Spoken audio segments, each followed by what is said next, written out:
Hi, I'm Andrew Dubber. I'm Director of MTF Labs, and this is the MTF Podcast. Now here's something you may have noticed about MTF Labs and the MTF community.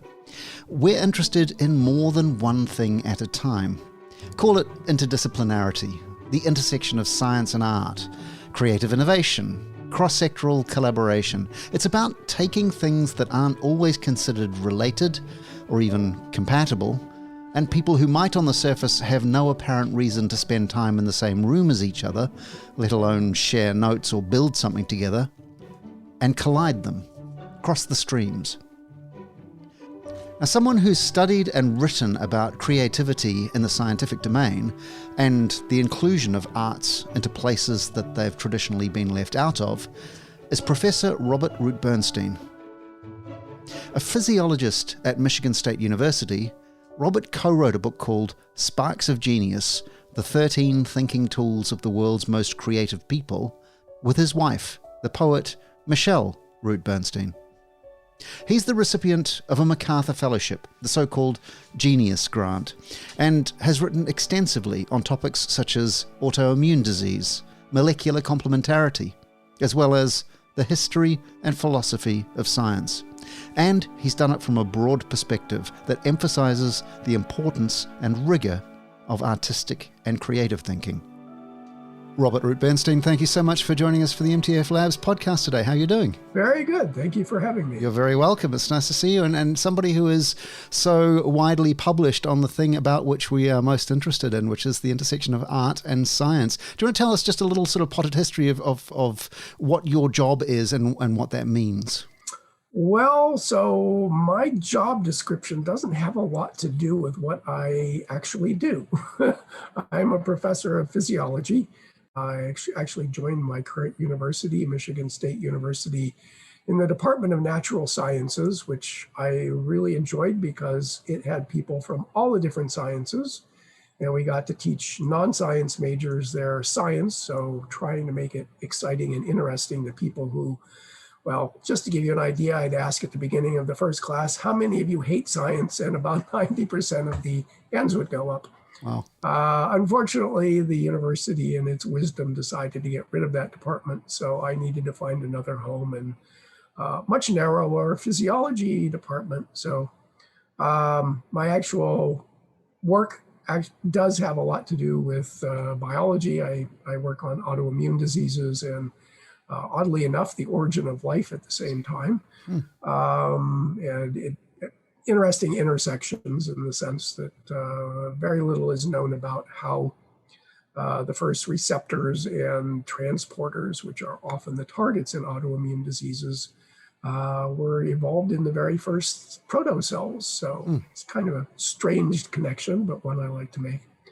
And then I've always been interested in what makes some scientists much more creative than others, which got me into the subjects that I think are the ones that excite you the most, which is, where does creativity come from, and how do you train people to be more creative? Well, here's a question that might not be the ordinary one you get, but given your official title, it might be one that you're qualified to at least address. Is there a biological source for creativity? So that's a really interesting and complex question. There seem to be changes in creative people's brains. Einstein perhaps is the one whose brain been most studied, suggesting that creative people have a lot more connections, particularly in the midbrain, than lots of other people. So that actually fits with what I know about, or at least what I think that creativity is, which is often combining parts of skills, knowledge, experiences in new ways. So there's sort of two things that you would have to make this all work, which is unusually broad experiences, or at least an unusual mix of experiences. Mm-hmm. And then some way to connect those in novel and interesting ways. And certainly by the time we get to look at your brain, which is, after we've already identified you as being creative. So, whether it was always there or it develops because of the way you live your life, those connections are certainly there. Yeah, it does raise the question of cause and effect there, doesn't it? There are these connections and this person was creative. Which one made the other one happen? Yes, I was once asked by a very, very rich, multi-billionaire if I could come up with a program that would, that he could fund that would somehow test all this stuff of, were you born with it, or is this something that we can cultivate in people? And, beyond taking a bunch of identical twins, splitting them up purposefully, giving one set of experiences and the other set, which would be extremely unethical. I couldn't really think of a way to do that. So, never got funded. We may never know. What's your hunch? My hunch, I think it's probably a combination. Just looking at people I know and, my own kids, for example, we try to give them pretty much the same access to different experiences, but their personalities were such that they went off in quite different directions. I think they've both become reasonably creative, but putting together very, very different kinds of information and skills and so forth. And so I think part of it's what you feel you're good at. Part of it's also environment. For example, my son draws quite well, and in recent years actually took some drawing classes, but my daughter was phenomenal as an artist at a very young age. And my son was younger, so he'd look at what she was doing and what he was doing and decided, I'm terrible, I can't draw. Now, for his age, he was actually really good, but given his environment, it didn't appear that way to him. And despite all the positive reinforcement we gave them and everything, it still didn't quite catch on until a couple of decades later, actually. So some of it's who you grow up with and who you know, and whether there's competition, whether it's something that it's exciting for you. I was supposedly a very good cellist when I was young, but my parents unfortunately hired a couple of music teachers who pushed me way too hard. So I was the youngest cellist in a youth orchestra. And it was simply, they were playing music that was beyond my ability. And it's one of the few times where I run up against something where, I'd come home and cry. Right. It was no fun anymore. And so despite, the innate talent I might have had, my experiences were not such that I developed that. Okay, so since we're on the topic, that's a phrase that I have to pull out and query is innate talent. Yeah, so I think there is, to some extent, innate talent. Again, I think it's a combination of the way you're wired and your experiences. Just watching, whether it's athletes or musicians or artists or people like that, there are people who very early on can control a pencil really well. They can figure out on their own how to play an instrument and get the sound they want out of it. They have to have training in order to utilize that to the extent of reaching professional ability and so forth. There are other people I've seen that it doesn't matter how much time they spend in it. I've run into several people who are really, I'm going to learn how to draw. And they spent hours and hours and hours trying to do it. I've run it. There was a program in the United States run by the National Public Radio, NPR, many years ago, which I used to wait for every year. It was a competition for the worst musician in the country. And these were people who claimed to practice, hours a day. And they couldn't sing, they couldn't play their instrument, it was horrible. And they would ask them, do you really think you're singing well? And they'd say, well, no, but, I try, I really try. I love doing this. And I work at it every day, but, no progress. So something wasn't there for those people. Yeah, it's interesting. I mean, I'm one of these people, I like to think I'm creative, and I like to think I have the enthusiasm, but not the technical ability. Yeah. I was a terrible guitarist. And I mean, I didn't work as hard as perhaps I should have worked at it, but it was one of those things that I enjoyed. I had enthusiasm for it, and it was something that sort of satisfied me in a particular way. But just that barrier of technical competence, which is that an indicator of creativity, or is that something I would like to think of it as a separate characteristic that I might have lacked? Well, so one of the things that my wife and I, Michelle, and I have been working on for quite a bit recently is whether you have to be, really top flight to be able to combine different skills and experiences and so forth. And we pretty much concluded the answer is no. So, you clearly have a real interest in music, creativity, things like that. You may never be a great guitarist, but the experience that you had playing the guitar almost certainly allows you to ask questions to a musician or any other creative person that you would not even think to ask had you not struggled with trying to learn that. And so what we've been looking at are avocations or hobbies as being a critical part of the creative process. And what we're finding is that creative people often are really good at one or two things, but almost all of them will have these several other things that they're not so good at.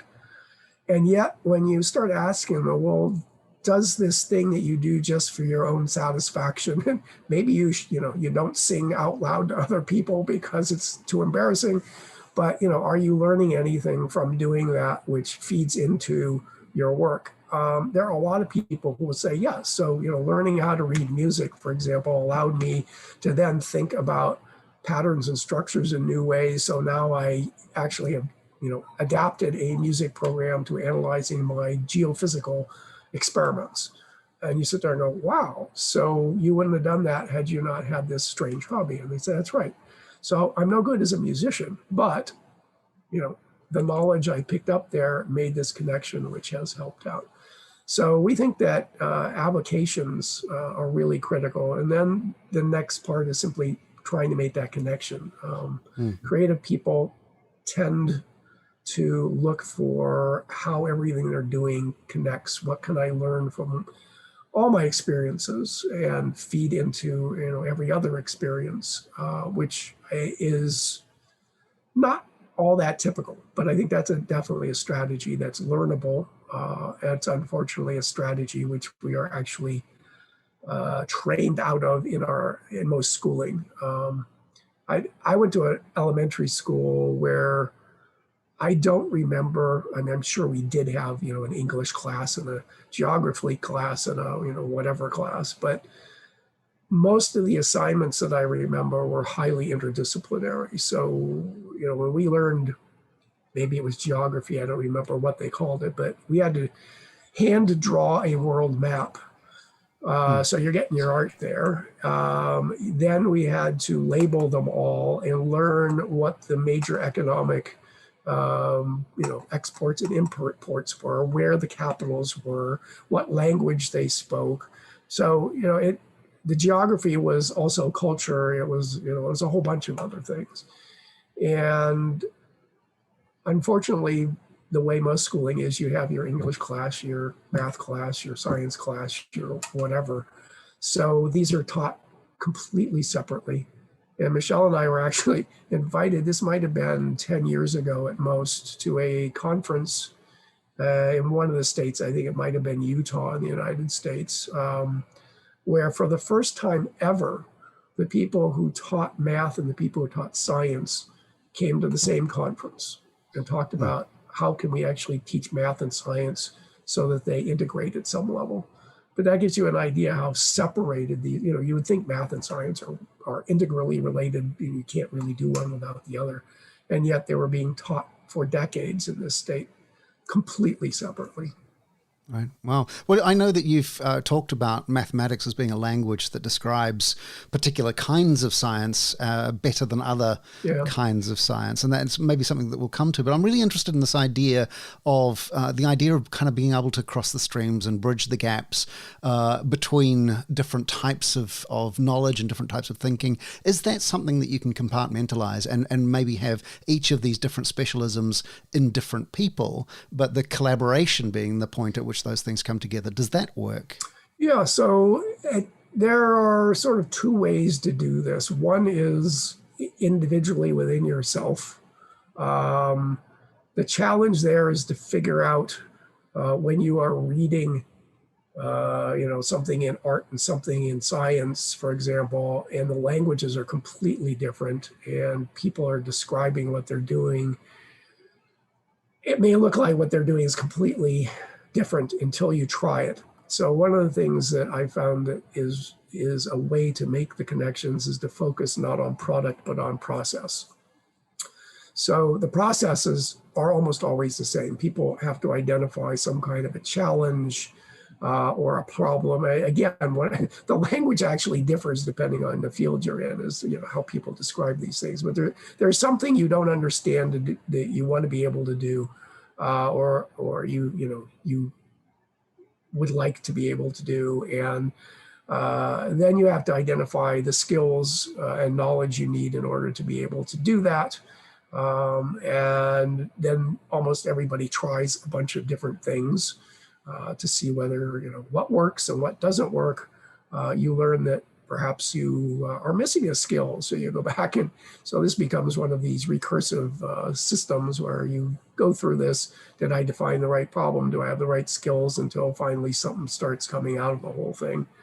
You test what you've got, and then there's this wonderful process of getting it out to whoever your public is, and identifying who those people are who might be interested, and convincing them that you've done something interesting, exciting, whatever it is that your audience is looking for from the output. So that can be certainly taught. The languages can be taught. So Michelle and I have worked on a book called Sparks of Genius, where we went and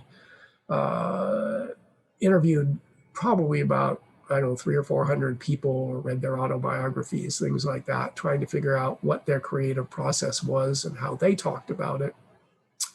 And this actually started because I had done this first with scientists, and I would come home to Michelle and we'd have dinner, and I'd be saying, I read the weirdest interview with this famous Nobel Prize winner who says that the way he thinks about his chemistry is to become the electrons and run around inside the atom trying to figure out what he wants to do. And it's very odd. And she'd go, that's strange, because I was just reading a poet. He said the same thing. If he wants to write about nature, he becomes the tree that he wants to, to think about. And, what's the experience of a tree as a tree, not as you looking at it. And we began to realize that these experiences were so common, we had to start bringing them together. And interestingly, as the further we got into that, it turned out people all use the same language. So very surprising. Werner Heisenberg, the famous inventor of quantum mechanics, as a physicist, described abstracting in virtually identical terms to Picasso. And this kept happening. So we basically just purified the language from the people who were describing what they did, and said, okay, so here are what people are doing. They're observing, and they're abstracting out of their observations various patterns, and from those patterns they're extrapolating to other patterns, and they're making analogies between these patterns, trying to see connections. And everybody uses body thinking. There were some very strange things we didn't expect. Scientists often talk about taking the whole system inside their body and imagining themselves as part of that system, or how they would feel if they were a part of it, things like that. Something clearly musicians do all the time, artists do all the time, but not something we expected from the scientists. And so that language then became a bridge for taking these experiences and learning how to manipulate them and purify them. And then that became, in a sense, the bridge to thinking about collaborations, because now you have the problem of people in different specialties getting together. And without that common language, they often can't see what they're doing. So one of the fun things I have done, and Michelle's helped with some of the arts areas, was to work with groups that are multidisciplinary and help them figure out what they wanted to do. And the two key things were, one, coming up with a well-defined challenge that they could all agree on. So we all think this is important. This is all something we want to work on. We can see where, some of our skills fit in, which gets you into that creative process of now trying things. And then the second was having this common language where they could say, I don't understand what you mean by a problem. I don't work on problems. I'm not a scientist. When I make a piece of, compose a piece of music, I don't think of it as problem solving, and, they go on and explain the language they use. Having sparks of genius and that sort of language there, then we have lots of examples from the different fields, and that often allows people to then find that bridge and decide, well, here's the term we're going to use. And it doesn't matter what the term is, as long as they understand each other and can use it in a common way. Interesting.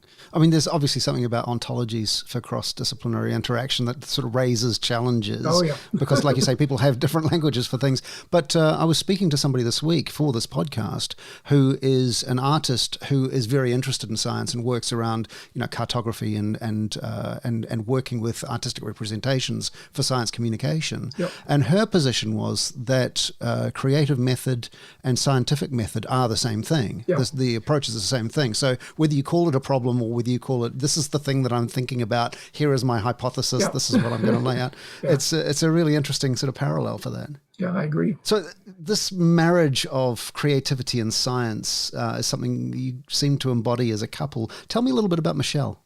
Yeah, so we met in graduate school. I did something very odd, which is I always knew I wanted to be a scientist, but my training was, as an undergraduate, extremely narrow.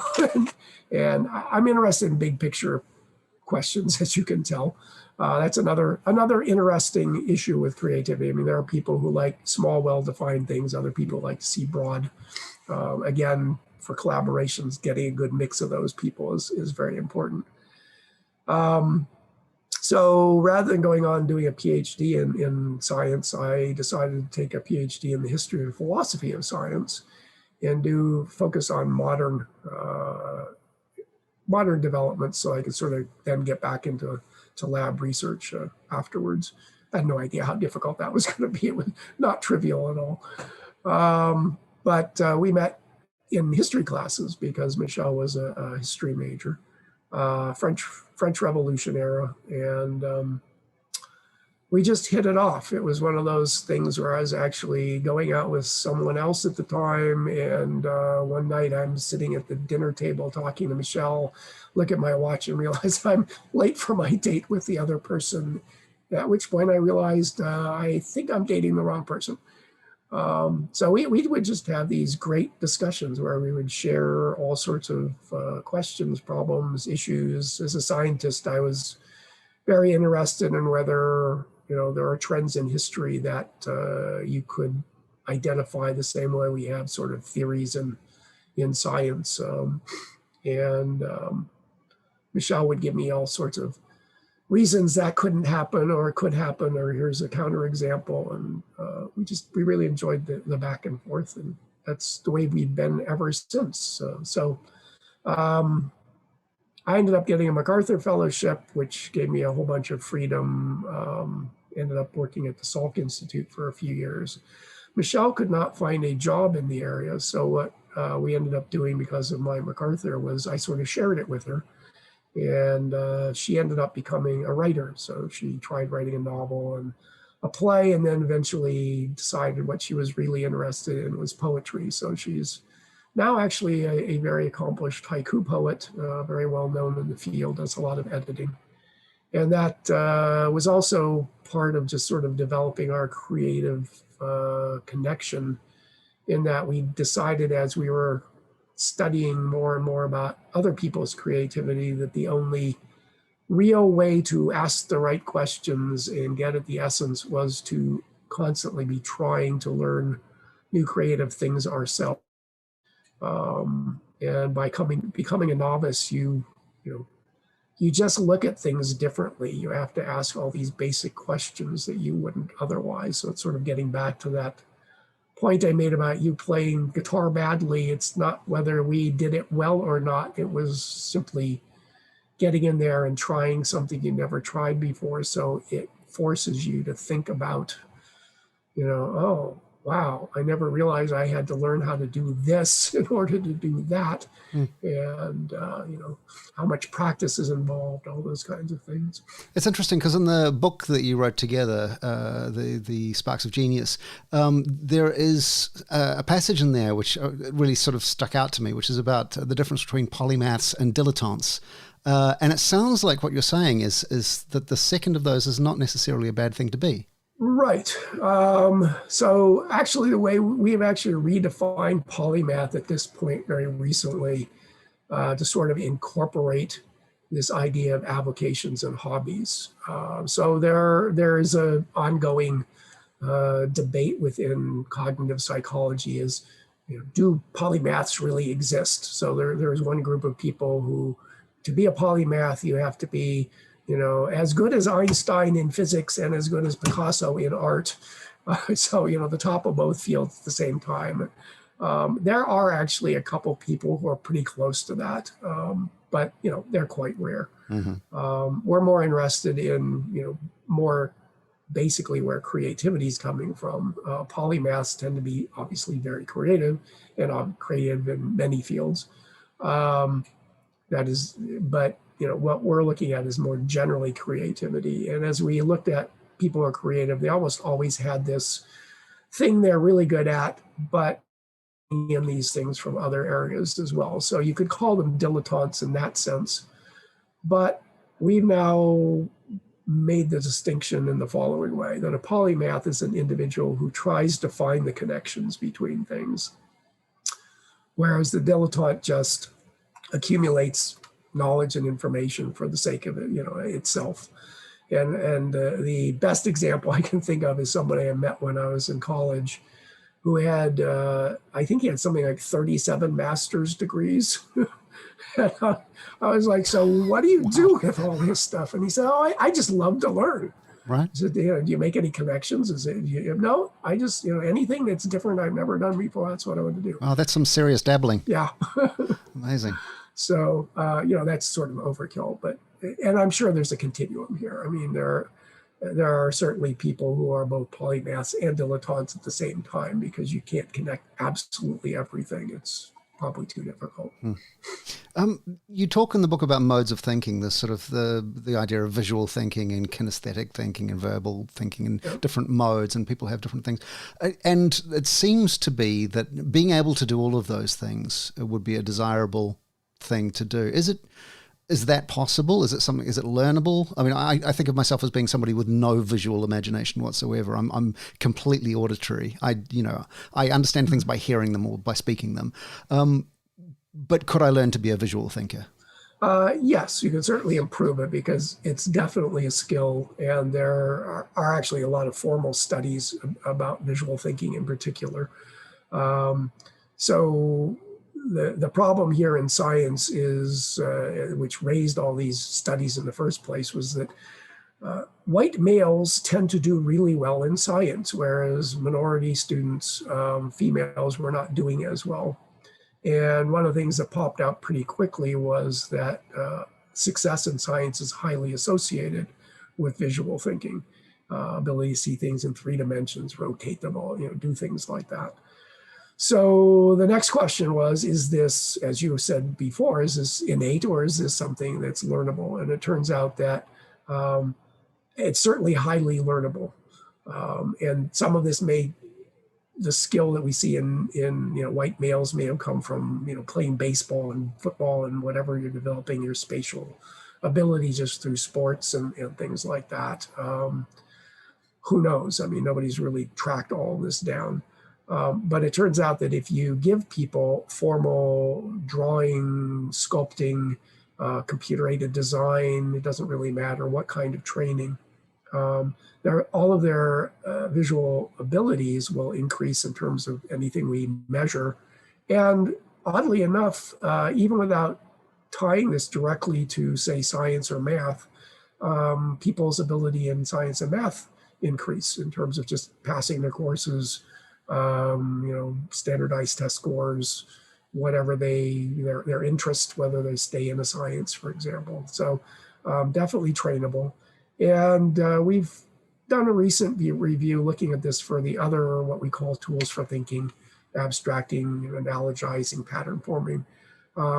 Not nearly as good as studies for those, but it appears that all of those are certainly trainable as well. Now, I think, to get at your point that you're not particularly visual, I think there are people, again, this has something to do with talent, but it probably also has to do with your how you use your other senses as well. So you may privilege your oral ability because that's what you get your kicks out of. Sure, it's my thing. Yeah. And so initially I was very skeptical that there were people who were like completely non-visual. But then I began running into people who said, I can't read a map. I cannot draw you, where to go. But I can tell you as a set of operations that you go 1 block over, make a left, 2 blocks, and then make a right. And, so, I have this equivalent to what we call spatial, but they're not seeing it. It's literally a set of, I walk this far and I do something. So it's in a sense, a mechanical sense, which functions in the same way or replaces it. And so I'm fairly convinced that although, it would be all of our 13 thinking skills, all at the highest possible level, probably nobody does. And it's not even necessary that, what we collaborative groups is, people who are really good at visual thinking, but also people who are really good at other kinds of patterns like oral patterns, what things you'd hear or see in music, and things like that, because each of those people is going to bring a different way of thinking about a pattern or a different way of visualizing something or a different way of expressing their insights. And that's where a lot of the creativity would come from. I guess it comes down to, for me, when people say, picture this in your head, do other people see pictures? Is it like literally seeing? So because that's not something I experience. Yeah, I do. And that's why I had problems thinking about, people like couldn't do this. I'm like, I have no problem seeing, a red pentagon, which is flipping with a blue thing going through it. And, it's, but then I've been drawing before I could probably write. Sure. So some of this I think is definitely experience and just practice. Yeah, well, I understand all the words and the concepts that you just said, but I did not have an image in front of me. And I imagine other people that. do. I mean, that's actually what's interesting about when you start thinking about these different tools. So let's talk a little bit about what's sort of increased in popularity, I guess, in the discourse of education, is the shift from STEM to STEAM. And the relationship of how the arts fits into that, because a lot of the way that you hear about it is that it's not about teaching arts as a subject along the same, value chain as science and technology, but it's a way of using creativity to teach the STEM subjects. Is that your understanding of this? So I think that's the common approach to it. I have my reservations. So this is very strange because I'm, at least in the US, considered one of the big proponents for STEAM. But I'm not a proponent who sees this as the answer to, creativity in science and things like that. Again, I think that what the arts do that science teaching doesn't do, and this isn't science, I'm talking about the teaching of these things, is that if you are learning to play an instrument, if you are becoming a graphic artist, whatever, you have to do it. You have to get in there and you have to actually try to play the instrument. You have to sing, you have to, compose. The artist has to draw something. You have to be bad at it for a while first. That's right. And you're going to fail and you're going to, and that's part of it is learning. Creative process is mainly failing. I don't care what area you're in. It's very frustrating. Sure. So, that's part of learning that process, but also then developing those skills that are associated with it, whether it's manipulative skills or, if you're a musician, you're transforming a bunch of symbols on a page into sounds, and you're trying to add emotion to them. And I mean, there are all sorts of things going on there, which you have to eventually integrate and synthesize, which is sort of our final tool, synthesizing everything together. You don't just start there. Nobody just starts playing music that has technical perfection and emotion and all that stuff. It's tough. When you learn science, it's almost completely passive. So here's a problem. Here's the solution, which we're going to now apply it to a similar problem. It's really not doing science. It's solving problems other people solve. They're the ones who are creative about it. They're the ones who went through the process. We never have process in science at all. So just to give you an example, I had a group of really, really bright honors students about 10 years ago. I was talking to them after a class on physiology, and I said, so, now everybody now knows what insulin is and how it does, what it does and how it does it. So, let me pose you a problem. Your grandfather is a diabetic. World War III starts. The supply of insulin disappears. You live on a farm where, they're raising pigs and cows and so forth. So knowing what you know, can you figure out how to give your father insulin or your grandfather insulin? They just looked at me like, what? They said, so, where's the insulin come from? And so we went through all this stuff. They knew where it came from. They'd never seen a pancreas. They had no idea how to identify it. They'd never isolated anything out of a tissue, so they had no idea what the process of isolating something was. They didn't know how to test for insulin activity other than, it's in a bottle and it works. It was really frightening. So, they couldn't, and then I asked them, well, do you know who discovered it? No. Do you know who's discovered anything in science? No. So, unlike the musician who has to make the music or the composer who has to compose music, we're graduating huge numbers of science students who know passively about the science, but in reality, they've never done any science. Right. And so adding the art in there is giving them some of those skills. And some of those skills are becoming really rare. So I'm now getting more and more students in my lab who can't handle a pipette. I had one kid who picked up this pipette, and you would have thought that he was holding a machete or something, and sure that he was going to hurt himself or somebody with it. And that's the way he tried pipette. He was just squirting things all over the place. I asked him, what kind of experience have you ever had making or doing? And he said nothing. He's never built anything, never made a model, never drew anything. He spent his entire life on a computer. And so, STEAM is going to allow us to at least graduate students who can hold a pipette and have some hand-eye coordination to go along with it, things like that. They're also going to have a sense of what that creative process is. And so I think that's very important. There's a third way that it can be useful, and that's there are areas where there are direct connections. So if you want to teach analogizing, for example, or pattern forming, sometimes it's hard to do that in science. We give kids, the entire periodic table and say, memorize it. They're not seeing how to form that pattern. Whereas if you give them a simple art project where they have to take different colors and form patterns out of them, they can learn how to do that. And then you give them a small set of the, periodic table. They can now try to understand what the principles are, how you would organize this in a logical way. There is logic to, an art pattern, which is something that you would learn. So there are places where we can teach specific skills of use to the scientist through the art by teaching how to do the art itself. And so one of the things I'm very adamant about is that when we teach art within a science context, the art has to be taught as art. The principles of the art, the standards of the art, all those things have to be maintained. It's not simply a handmaiden to the science.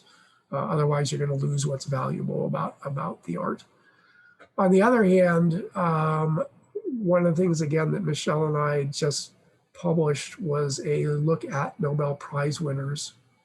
And we sort of had two goals in this study. So we looked at all 510 science, and I don't remember how many, there's many more of the economics piece, literature and so forth, and tried to figure out what were they doing when, did they have these multiple hobbies? Did they have multiple applications or vocations or things like that?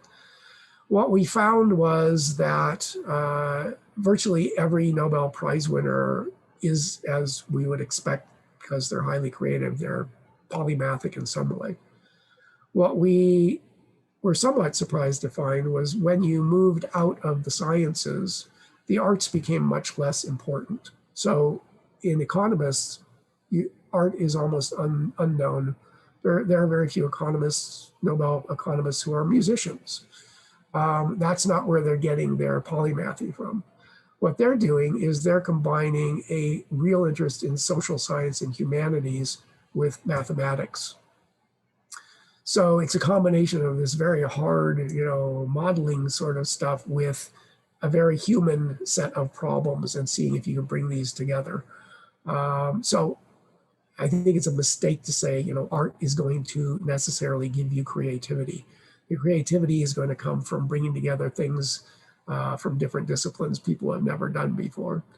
And then we also discovered that, like, among the scientists, although there are a huge number of scientists who are artists, musicians, poets, playwrights, all the kinds of things that we see and one of the rationales for STEAM, we also found a fairly significant group of Nobel Prize winners in the science who had none of those things.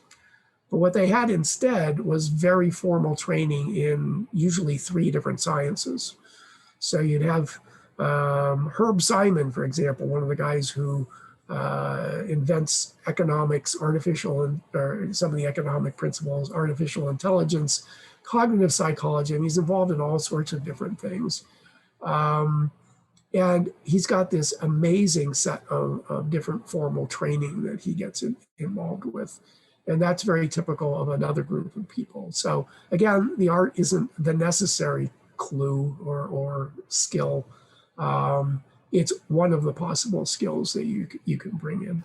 Among the arts, is there something privileged or special about music, or is that just a particular bias that I have and share with some other people? So maybe, it's kind of hard to tell. So the research is somewhat contradictory at this point. There does seem to be a real connection between mathematical sciences, math itself, and musical ability. So, whereas I think maybe 20% of scientists in general have a music avocation that's fairly highly developed. In Nobel Prize winners, it was close to 50%, and in mathematicians, it was something like 90%. So, there's definitely something going on there. The studies where they've tried to introduce music into curricula and see if that improves, say, math scores or math learning is somewhat iffy. What we think is going, often it's just take music lessons, you'll be better at math. Not necessarily, because most people aren't going to make the connections unless somebody points them out. In the ones that work, somebody's sitting down and going, okay, what's the musician trying to do with these patterns? Why are they repeating in this way? How do you overlay them with other patterns to get, 4-on-3 polyrhythms and, things that you, if you're not a trained musician, might not see that are there. And then let's look at these equations. What are these equations doing? Oh, wow, look at that. When you put them together, they're creating a polyrhythm. If we graph them out or something like that. So when you do that, you definitely get some real increases in learning. Are there particular types of thinking that correlate with financial success, for instance? Because most of the artists I know, art doesn't seem to be the one that guarantees that. Yeah, so that's an interesting question too. One thing, I've been very active in the arts program at Michigan State, and there are various groups that have been looking into what skills artists need to succeed. One of them is definitely be an entrepreneur, and most art schools don't teach those skills. What the other set of the research is doing is not only do artists really need this because they're often working in their own studio and selling their own work, is an interesting maybe selection for who artists are. So lots of artists in a huge national survey here in the US admitted to having much lower incomes than they could have had they chosen all sorts of other things. And they definitely do have lower incomes on average. On the other hand, their life satisfaction was much higher than almost anybody else. So as long as they could make a living doing what they wanted to do, the artists were very happy, earning a small amount and being able to do what they wanted to do rather than working for some corporation and making 3 times the salary or whatever. So that's also another interesting thing about creative people is they're often not motivated by financial gain, things like that. They're motivated by solving the challenge or the problem or doing, creating the thing they want to create rather than working for somebody else. Sure. And the idea of art as a contribution is a particularly topical thing at the moment because there's a lot of discussion about what are the essential jobs, particularly with the COVID pandemic. And in a survey in Britain, the least essential job was seen to be artist. Is that something that you would go along with? Because that sort of raised a lot of eyebrows. Yeah, absolutely not. To begin with, if you look at what most people are doing in their downtime during the pandemic, it all has to do with the arts. I mean, they're getting on YouTube and they're watching what people have created. They're listening to music. The number of coloring books that are being sold and art supplies has dramatically gone up worldwide. People are finding ways. They're knitting, fabric arts are just booming. So when people have to be on their own, the arts are what we turn to keep ourselves sane and happy. So just at that level, actually, all of these questions were raised during World War II. I found a survey and a bunch of documents having to do with whether arts were something we could get rid of, close all the art schools in, say, Britain during World War II because we don't need them. What good is art during a war? And interestingly, all of the top people in science and technology said that's the stupidest thing you could possibly do. And in their case, it came down to the argument I was making earlier that the skills that the arts are teaching, the ability to draw a blueprint, the ability to visualize a three-dimensional invention, all these things are not being taught in your typical engineering or science courses. And what they were finding was the scientists and inventors and engineers who could do these things almost all had art training of some kind. And then, of course, the great mathematicians, all the mathematicians were involved in music just about. So that was just cutting off their legs in terms of their creative ability. So. Sure. There's also the great Winston Churchill line about, otherwise, what are we fighting for? Yeah, no, and at the level of just culture, all of our values are embedded in our arts. So that's something that, unfortunately, we don't have in science. And I think this may be why the most creative people are turning to arts along with doing their science or their engineering or things like that. Which is that in the science we have to take ourselves out. Yes, I get very passionate about what I'm doing in my laboratory and the discoveries we're making. But when I put it out to the public, I have to put it in a form where the most virulent skeptic will still agree that I've reached the right conclusion. And so it's not me, it's not my excitement. None of that has anything to do with the output. And I think that's a problem we have with science, that when we take ourselves out of it, we take the passion that goes into the discoveries. The public looks at the product and says it's soulless. And in some ways, it's not the way I make it. And somehow we need to have the art put back into it, so that the way that I get there and the excitement that I feel and the collaborations that I have and the people I work with and all that humanity that's there can be put back in. And to me, that's what STEAM would eventually do. It's not just putting art back in, but it's putting human beings back in at the center. So finally, I guess, what's left for you to find out about this on this front? Oh, gosh, huge amounts. So one of the things that I'm working on now is how you actually identify challenges and problems. So you would think this would be really obvious, right? I mean, this is where everything starts. How do you decide you want to write a new piece of music?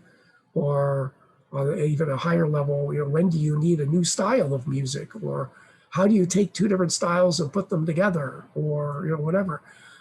General questions like that aren't hard to come up with, but they're meaningless. I don't know what to do with that. Asking that kind of question doesn't get me anywhere. So how to figure out what a problem is or a challenge is that's really worth working on, and define it in a way that I can actually start doing something about it. And we know almost nothing about that. And yet, if you think about it, that's the start of all creativity. There has to be some challenge I don't understand, some problem I can't solve, some, whatever. Then the other aspect of that is, how do you know whether the problem you have identified is the right problem? So there's starting to be some research on this, but one of the biggest failings that we have is we often go about solving the wrong problem. We think we're doing the right thing, but if you solve the wrong problem the wrong way, you often create new problems. And we're going to see this with any real world situation. We've got a vaccine. How do we deliver it to the right people? Well, who's the right people? What do you mean by deliver? FedEx or whatever can get the stuff where we need it, but if they don't have a refrigerator that's appropriate to storing it for long enough for the people to get it, that doesn't do any good. And if my target group is elderly people who don't drive and are afraid to get on a bus because of the pandemic, they may not come in to get the vaccine. So, solving the problem of getting a vaccine isn't necessarily the problem that I actually need to solve. It's a very small part of the problem I need to solve. And so we often chunk things into little bits because we can solve the little bit, but that doesn't necessarily solve the actual problem we need to solve. So these are kinds of questions I'm trying to work on, is, how do we even start this whole creative process? And the problem of problems, which is what I call it, is basically unstudied at this point. Well, so we're good at finding creative answers. We just need to learn how to ask better questions. That is one of the most important aspects that we cannot solve at this point. Yeah. Sounds like a good question to ask. Robert Root-Bernstein, thank you so much for your time. It's been absolutely fascinating. Thank you. This has been great. That's Professor Robert Root-Bernstein, and that's the MTF podcast. I'm Dubber, at Dubber on Twitter, and you'll find MTF Labs at mtflabs.net and at MTF Labs on all the social networks, bits and pieces. This episode was made with the help of Jen Kukuchka, and the music was by Airtone and Kyle Preston. Thanks for listening. If you haven't subscribed in iTunes yet or Apple Podcasts, don't. there's a new thing on the app, which is a little plus button on the top right. You click on that and you're following the MTF podcast. Same thing, different words, and they've moved the buttons around. Let me know how you get on with that. You can, of course, find us wherever you listen to podcasts. It doesn't have to be the Apple stuff. Or you can just go to mtflabs.net/MTF podcast for every episode we've ever made. And don't forget, you can share, like, rate, and review. And I'll catch you back here next week. Let's talk soon. Cheers.